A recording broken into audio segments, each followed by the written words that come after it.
Allez, c'est le petit point carte graphique de cette 4e semaine de 2022. Bon, rien de nouveau, hein, ça va être assez rapide, rien de nouveau. La tendance reste à la hausse, hein, surtout chez AMD, Nebu. On commence avec la RX 6500 XT, hein, c'est la dernière arrivée de chez AMD, je vous en avais parlé. Qui a été annoncée et affichée à 209,90 € et qui, une semaine après, est passée à 289,90 €. Toujours chez AMD, on a la RX 6800 qui passe de... Alors ça m'a fait bizarre ça, parce que c'est une grosse hausse, qui est passée de 999,90 € à 1119,90 €. Ouais, 200 €. Ouais, ça fait mal. En une semaine, ça pique un peu quand même. Chez Nvidia, une légère bonne nouvelle avec la 3060 qui perd 10 €. L'événement de la semaine, si vous avez suivi le Zarmag de la semaine passée, je vous l'avais dit, c'est l'arrivée de la nouvelle RTX 3050 sur le marché. Hein, c'est une carte qui est foncièrement pas mauvaise et qui avait été annoncée à 279,90 € à sa sortie. Et sa sortie, c'était jeudi dernier. Donc je vous avais dit que je vous en parlerai et on se demandait si vraiment on allait la trouver à ces prix-là. Bon, on va pas faire duel suspense trop longtemps. Ouais. Hein. Bon, force est de constater que la disponibilité de cette nouvelle carte est, sans surprise et malheureusement, catastrophique. En fait, pour ce qui est du prix affiché, donc le fameux MRSP, on va pas le faire chaque semaine, mais voilà.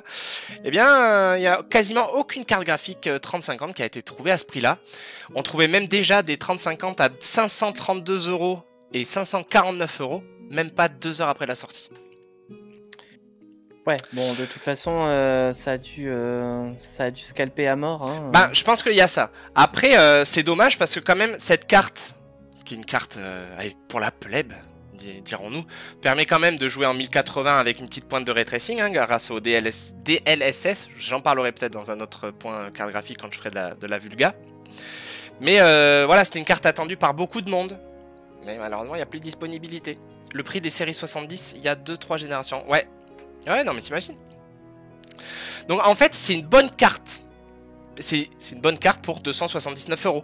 Mais pas pour 479 €, qui est le prix des rares cartes 3050 à laquelle on la trouve. Vendredi dernier, c'est à ce prix-là qu'on l'a trouvé. Comme dit Skyseeker, quoi, c'était le prix des 70. Ouais, c'est ça. En fait, ça a entrée de gamme que le nom, quoi, au final. Mais parce qu'il y a le scalping et tout ça. Donc je disais que c'était une bonne carte. Le site Cocotte-Land, hein, sur lequel je m'appuie pour faire cette revue chaque semaine, avait attribué un cocotte d'or à cette carte graphique. Encore une fois, pour 279 €. En tout cas, là, vendredi, je vous ai dit, on la trouve à 479 €. À ce prix-là, début, on n'est pas loin d'une PS5 ou d'une Xbox Series X. Ouais. Qui sera, elle, capable d'offrir des graphismes tout aussi plaisants, voire plus en fait, puisque les deux, elles peuvent gérer la 4K.